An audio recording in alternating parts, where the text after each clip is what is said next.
Burton Island meets us as we cross the Arctic Circle, a little south of Point Barrow, where the first ice appears.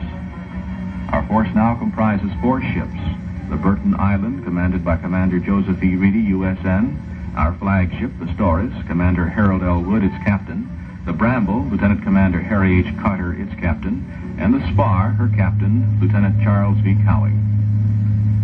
It is now July 12th as we approach Point Barrow.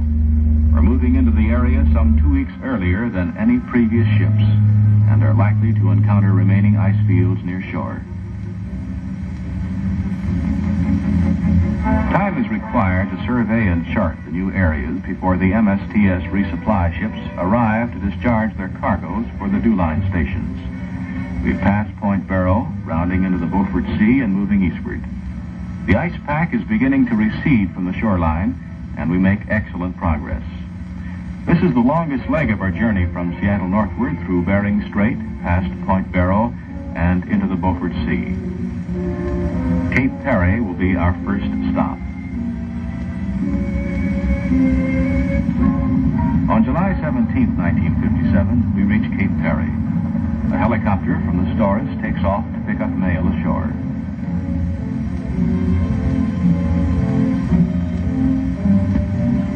We are only a short way from the western approach to Amundsen Gulf.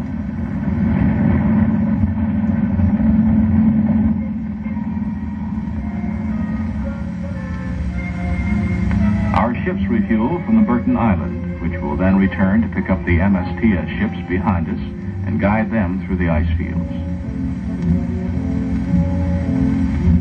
The cutters move ahead by themselves into the ice of Amundsen Gulf.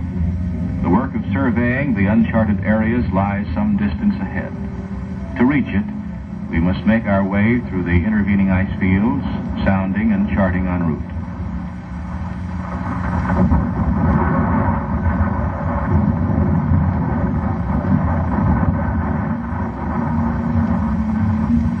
The heavy ice of this area presents a menace that cannot be predicted with accuracy.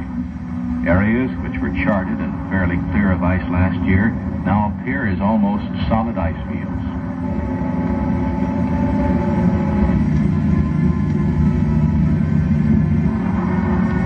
Our ships are aided by the charting of Coast Guard cutters in former years.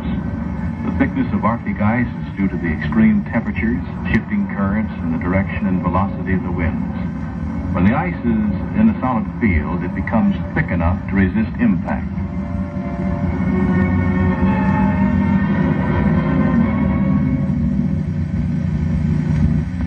Progress becomes zero. All 3 of our cutters are beset in the ice. Open areas of water or leads may suddenly appear. Due to currents and winds, ice fields seldom remain stationary for great lengths of time.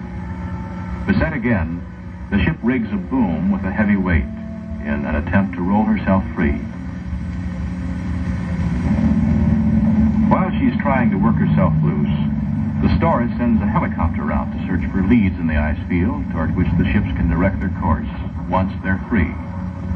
Only massive force used again and again will cause such ice to yield. Watching this battle, an old saying from school comes to mind. When an irresistible object meets an immovable force.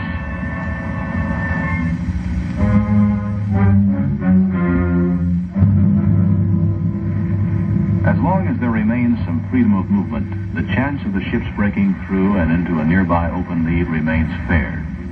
But the ice shifts, closes again to trap us. During the summer nights in the Arctic, darkness never really falls. And in the lessened light, the ships continue the fight to free themselves. But again they're beset, dead still in the ice. An attempt is made through the use of explosives to shatter the ice near the ship.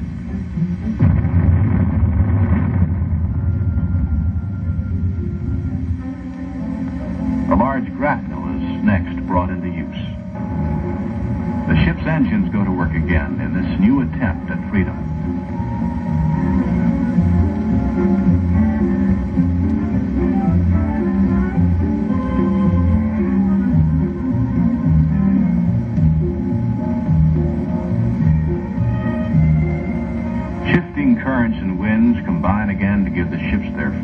and a little more progress is made.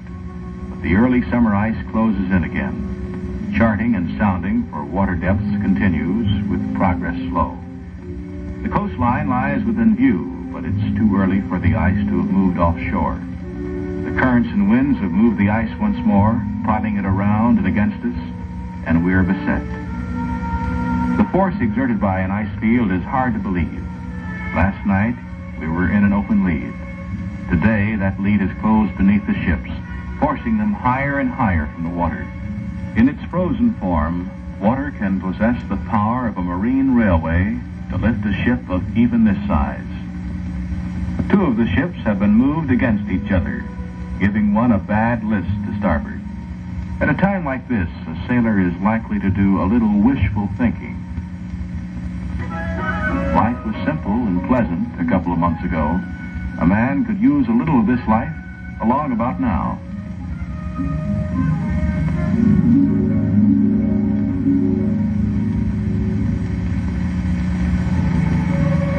The SPAR manages to free herself and moves in to aid the BRAMBLE, breaking the ice as she comes. The STORIS has freed herself again.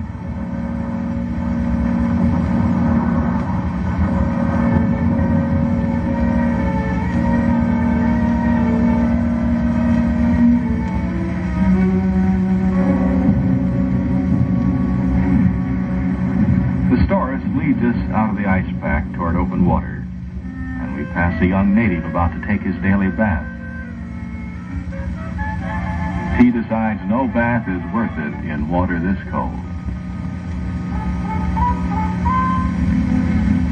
We are now satisfied that despite the ice conditions, the route is passable for the supply ships that are following. We are now free to mark the survey track with navigational buoys for the supply ships to come. Moving into Cambridge Bay, we continue to set our buoys to indicate a safe track for the MSTS ships. The buoys established here in previous years have been moved about by the action of the ice fields. We pause for a very important task, that of examining the ship's hulls for possible damage. Experienced crew members who are divers go below to give the hull and propellers a careful check.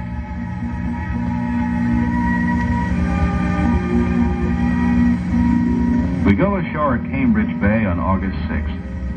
And our first liberty ashore in what has seemed a long time.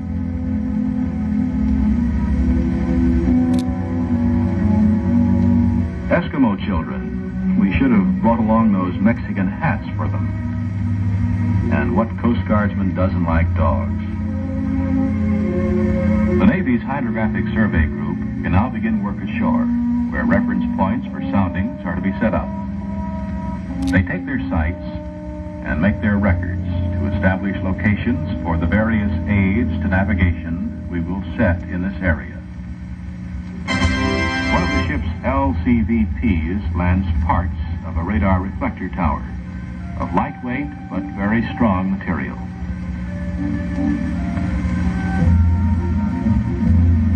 Its parts are taken to the location determined by the Hydrographic Survey Group.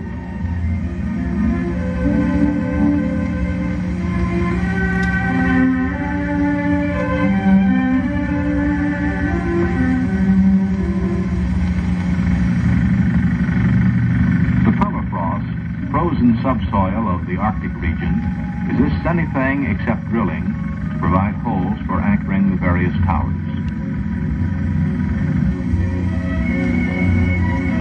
Pre-planned construction permits towers to be assembled quickly and easily with simple tools. Such towers